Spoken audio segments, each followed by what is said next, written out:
Actually, we have the same sample ballot. We both vote in Barangay Buhatan, Sorsogon City. We're given the same sample ballot. Pero nasa sa kanya na kung pupunuin ba niya yun, dadagdagan niya, babawasan niya. O kung ako lang ang boboto niya sa pagka-senador, hindi natin alam, malay mo. One and one. I don't know. You know, there's a reason kung bakit may folder sa voting booth. Para hindi tayo magkopyahan at magkakitaan. Kaya huwag na tayo magtanungan. Sa actual ng botohan, bawal sumilit eh. Di ba? Bawal mamboso eh. Ganun din ngayon. Kaya may takip, di ba? Remember, there's a folder covering your ballot when you vote. Because it's supposed to be sacred. And it's supposed to be between you and the ballot.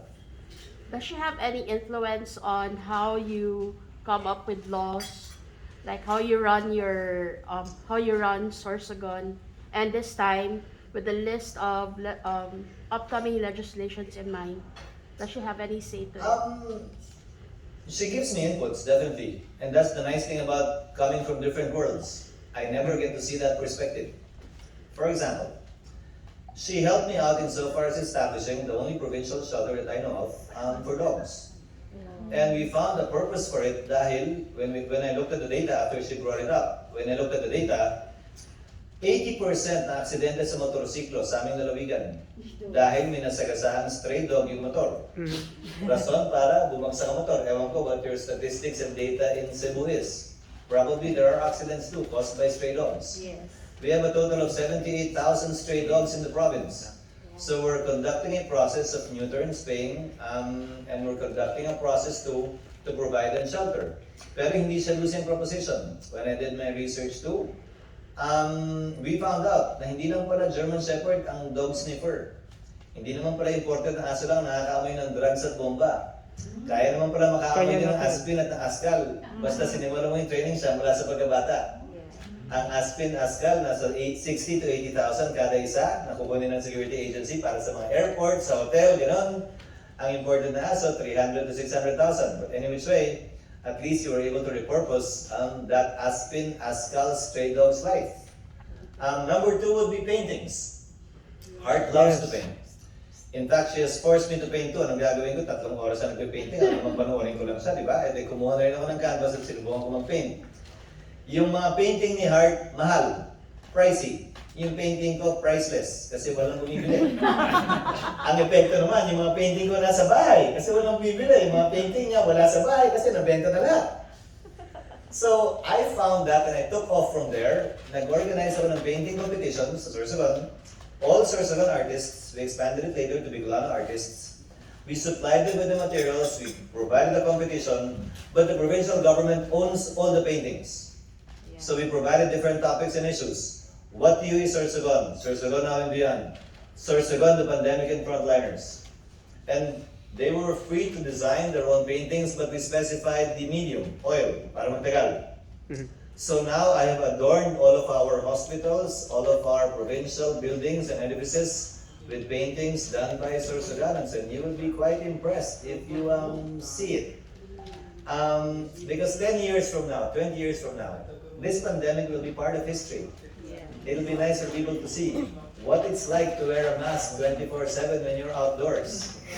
20 years from now, people will look back at this time and say, ganun kayo noon? Grabe naman! It's going to be part of our history. So I wanted to document it, and I got that from her too. Wow. That's nice. Gusto niyong paghimasukan yung pag-design ng uniforme ng mga estudyante, sabi ko hindi na kayang bayaran ng provincial government yan. Ay, okay na yan, okay. Yeah, go ahead. Ay, sorry. Go ahead. Sorry. Before I came here kasi may nag-ask if you're planning to run for presidency. No, Oh. I tried to run for vice president and lost. Yeah. Kung hindi ka pa makakuha ng clue, ng pahiwatig, hindi naman ako bingi, bulag at pipe para hindi makita yung cue. No. Out of 110 million Filipinos, hindi ko naman pwedeng sabihin ako lang ang pwedeng mag-resolve ng problema ng bansa. Hindi man ako, maraming mas magaling pa siguro kaysa sa akin na kaya yun. Naniniwala ako that the presidency is a matter of destiny. Hindi mo pwedeng gustuhin yan. Hindi mo pwedeng paghandaan ng sobra yan. Sa totoo lang, kung sa'yo, sa'yo. Kung hindi sa'yo, hindi sa'yo. parang pag-ibig din yan. Kung nakalaan para sa'yo, nakalaan para sa'yo. Hindi. Kahit anong gawin mo, kahit gano'n ka kaganda, kagwapo, kayaman, mapipikod ka lang kung hindi ka pinilit, yung mas pangit ang pinili sa'yo. So, anong gagawin natin? Pag-ibig yun eh. It's a matter of destiny, not choice. Yeah. Sayang, Thank you. sayang na sayang ka kasi can you imagine Heart ibang list as first lady? Akala ko pa naman, pag pinag-usapan natin presidente, yung bansa ang pinag-uusapan. Ang first lady na. Yeah. Akala ko pa naman, dahil may Influential ba yung first lady? Maganda yung first lady. It will be a fashion show. But you know what? Most of the things she's wearing are either lent or given to her. Yeah. Because when she wears it, it gets posted, people tend to buy it. Yeah. Remember when she went to Fashion Week? Last minute, she decided to buy shades. And the shades was sold out worldwide. Yes. And they were pointing to After this that- Asian girl that's wearing these shades. It's in a picture Yes. sa Instagram. Worldwide, yun ang tinuturo. Unfortunately, she's not an endorser of that brand. So, hindi siya nabigyan, binili pa niya yung ginamit niya ngayon. Walang It's commission. branding. It It's wasn't part a of the real process. thing. At least she gets noticed by the other brands. Is there a point that you get irked or annoyed that you are more tagged as Heart's husband, not as the kind of man that you have built on? No, because I'm not overconfident, but for sure I'm not insecure. I know who and what I am, and I was who and what I am before I even met her. Remember, I was already a senator when I met her. So nothing can take that away anymore from me. A source of security. Ang pinakamahirap na karelasyon ng asawa, sinasabi ko sa'yo, insecure. Wala ka nang gagawin tama pag insecure yung asawa mo o kapartner mo. Kaya mamili ka ng kahit na hindi ka gwapuhan tulad ng ginawa ni Hart. Basta hindi insecure. Mas maganda na yan kaysa gwapong insecure. So you were perfectly alright looking at the Balesin photos that went viral. Which one? The sexy photos? Yes. Yeah, the white. Kahit ako, sa tagal kong nawawala dahil nasa surusuron ako palagi, at least nakikita ko kahit paano. Kesa naman hindi ko nakikita. Hindi ba? Kesa naman hindi ko nakikita. It's okay, we Ako ba natin belong mag-wild to na? different worlds. In fact, the traditional politician's wife would dictate, the norms would dictate, that you should not do that, you should not do this. But she's spending her own money. She's earning her own money. She's not spending my money. And clearly, Hart is far richer than I am. Basta, hindi niya lang ako idamay. Meaning, may pera naman siya, bili niya yung gusto niya, huwag niya akong idamay. Dahil kung hindi, pareho kami malulubog sa kumunoy. Someone should be responsible and let that be me. If she's wearing designer stuff, hindi ako nag-advertise. Everything I'm wearing straight down, socks, briefs, shirt, pants, I will get from Uniqlo. The sizes are perfect for me. Off the rack ako sa Uniqlo. Yeah. So, May endorsement. May endorsement na. Uniqlo, guys. Kahit bilhin ko lahat, mura naman. Kaya okay lang. And they have better quality than the Quality. branded ones. Again, I'm not Yes. endorsing Uniqlo. Kaya lang my experience. The fans na siya. Yes, Serious one muna. Yesterday you announced the ISO certification of one of your municipalities. Yes. And do you think it's important for a government office to have that or to secure that certification, and should other offices should follow? I believe so. Former President GMA issued an executive order requiring it of all LGUs. That has since been forgotten after her term as president. I intend to bring it back alive, but also providing for counterpart funding from the national government, because training requires money. In our case, all of our municipalities were trained by the Development Academy of the Philippines, and we spent for it. So now, out of 14 towns and one city, the city is ISO certified, and 8 of the remaining 14 towns are ISO certified. What's the difference? It improves the processes of local government units. It identifies accountability and responsibility of each office. It makes the process simpler. And if someone cheats, lies, or steals, it's easy to pinpoint as well. From the mundane issues to the bigger issues. For example, kasama sa management systems namin, dapat ang aircon 26 ang temperature pag summer at 24 pagkatapos ng summer. Dapat ang mga bibili naming aircon pag may nasira, papalitan namin na may climate control. Hindi yung low cool, medium cool, high cool na palagi nakawan yung thermostat. Sa mga ospital namin na hindi air-conditioned yung kwarto, dalawa ang electric fan, kada shift ng nurse, dapat pinapatay ng nurse yung isa at isa lang ang nakabukas. Hindi pwedeng naka-on pareho. Dapat sa mga opisina, pinapatay ng 1 oras during lunchtime para makapahinga yung aircon.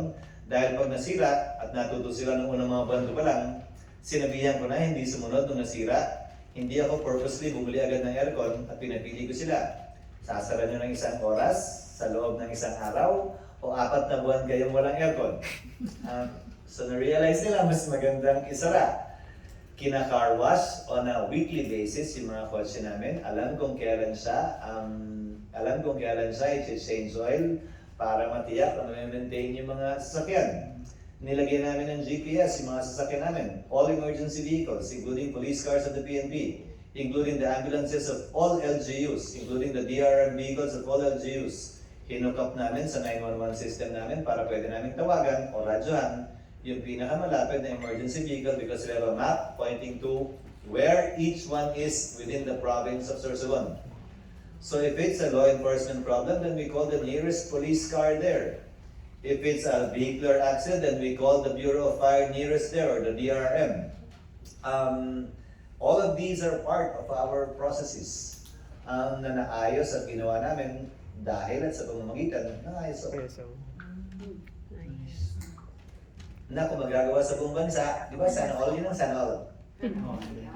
We have a docket system. Dati kasi kada opisina merong messenger, tiga-dala, tiga-hatid ng dokumento, tiga-follow up ng dokumento sa mga opisina ng provincial government.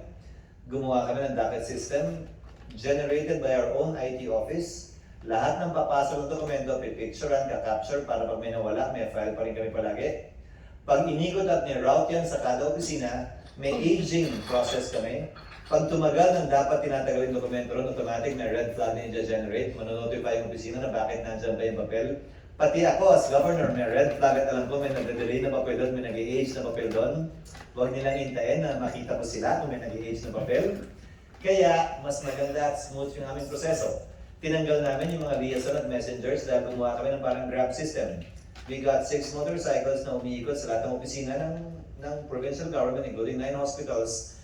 Pagkuha ng papel, sabay bagsak na rin ng papel, they go around the offices 4 times a day with 2 motorcycles on standby for emergency papers that need to be signed immediately. Again, part of the ISO system of the province. So it provides for a more efficient, cheaper, and faster service for our constituents. Paano yung sustainability yung mga best practices magsisenado na? Yun ang kagandahan ng ISO. It doesn't end upon certification. Nag-ISO certification kami last year pa. Right now, we're undergoing an audit. In fact, right after the elections on May 14, meron akong audit. Literally, sasagot ako ng mga tanong sa aming auditor kung na-maintain ba namin yung aming system at kung nag-improve ba kami as we went along, kung may na-discover kami mga bago. Ang isang halimbawa ng bago na discover namin, nakalimutan namin sa totoo lang, nakita ko yung flag dati sa flagpole namin na luma na. Sabi ko, wala ba sa systems natin yan na dapat nakalagay kung kailan papalitan yung flag bago pa man maluma? So we included it as part of a small improvement, but still nevertheless shows how meticulous the provincial government is run. We change our flag now once every 3 months during the rainy season. Summer months, it lasts longer up to 5 months kasi kaya naluluma ang flag. Pag araw, init. Pero pag araw lang naman, pag summer, mas matagal tumatagal yung flag. Do you have plans to elevate that process sa national level para lahat ng LGU ganun na rin gagawin? Yes, but not requiring LGUs. By providing a fund that LGUs can access for them to be given the training. Why? If I require it and mandate it, I doubt if it will happen because it needs a high level of commitment on the part of the provincial or city and municipal employees. Para kang dumadaan sa thesis defense. Sa tanda kong to, sinasagot ko lahat ng tanong ng auditors namin at nagpipipirma at gumagawa kami ng mga processes at systems na parang balik college at balik aral ka. Nagkataon lang, may oras kami dahil maraming lockdown. Kaya natapos namin yun sa gitna ng lockdown. Pwede gawing batas Batas in the sense of providing funds. Pero requiring, again, parang estudyante lang yan, may require mo gumawa ng assignment, meron may gusto, meron may ayaw. A certain level of commitment is needed and necessary. Perhaps we can do two things, providing a fund for training that they can access, two, providing incentives. Yung mag-aayos sa certification, may access sa mas malaking pondo ng national government kung gagawin nila yan.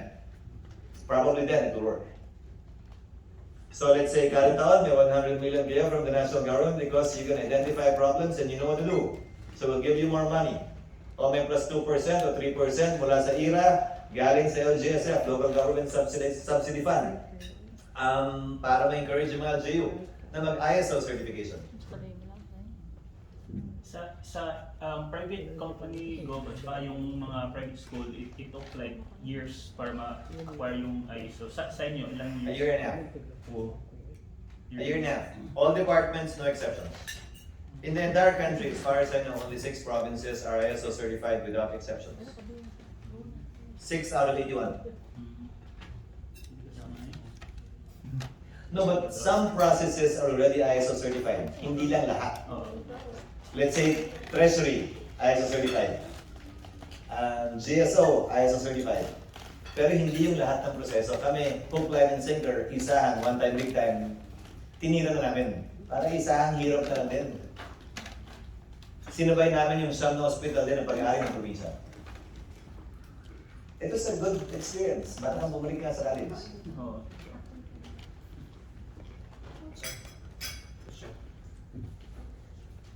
Governor, in the latest surveys run by research firms, you sit at 4 to 6, the 4 to 6 position. Do you think there will be changes in, considering the less than 3 weeks? If you're high in the surveys, you pray and hope not. If you're low in the surveys, you pray that there will be changes. Ganun naman yung palagi eh. Unless something earth-shaking happens. I think roughly it will be already that for the first 6. And then you have to look at the difference in margin of error for those in the lower 6. And that's where you will probably see changes. So unless may madapa, big time, halos yun na yun. Lalo na pag pinag-uusapan mo, 20-30% na lamang. Pero nakita natin din sa politika yun sa eleksyon. Minsan may nangyayaring hindi na-expect. So let's see. That's what makes elections exciting. So syempre yung lamang ang pinagdarasal, wala nang magbago. Syempre nag-aabon ang pinagdarasal na may mangyari at may magbago. At the end of the day, you still count the votes cast on election day, not the votes expressed through a survey. Kaya nakita mo naman, yung matataas, nagtatrabaho pa rin, nangangampanya pa rin. Take for example, the leading candidates for President and Vice President, di ba? Tuloy-tuloy lang ang kampanya ni Senator Marcos, ni Mayor Inday Sara, kahit na gaano kataas yung survey. Gusto yung mislulod sa mga mabababa. Nangangampanya pa rin sila, wala pa rin tigil, hanggang sa huling araw ng kampanya, which is how it should be. Sir, Yes. usapang surveys pa rin po.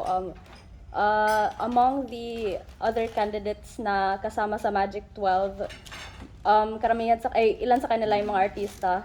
And what can you say na karamihan pa rin sa mga botante natin ay pinipili pa rin yung mga mas popular over the ones who are more competent and mas may alam sa paggagawa ng batas? Who is to say that they're more competent simply because they're more educated? Ay, At the end of the day, as I said earlier, sa demokrasya, isa lang ang batas na sinusunod natin, yung gusto ng nakararami. The only educational requirement to run for public office, even president, is that you can read and write. Hindi requirement ang college degree, hindi requirement ang high school degree. Ang requirement lang is able to read and write. Remember the qualifications for president? President na yun, nilalo na senador. Roughly the same. The difference is age. Natural born citizen, resident of the Philippines for at least 6 months, a year for senator and president. Registered voter would be number 3. Able to read and right. and write. Di ba? Yun lang naman ang requirement eh. Wala namang ibang requirement eh. And you would be surprised. Some of those who you expect least of, they actually get to deliver. Because at the end of the day, hindi mo pwedeng ituro ang malasakit sa eskwelahan. Hindi mo mapapatunayan sa degree na may malasakit siya at pagmamahal sa bayan. Makikita mo yun sa gawa, sa puso, at sa isip pag nandun na. So I don't discount the talent, ability of any person to run, whatever his profession may be right now. Teacher man siya, artista man siya, singer man siya, dancer man siya, abogado man siya, doktor man siya, pantay-pantay ang tingin ng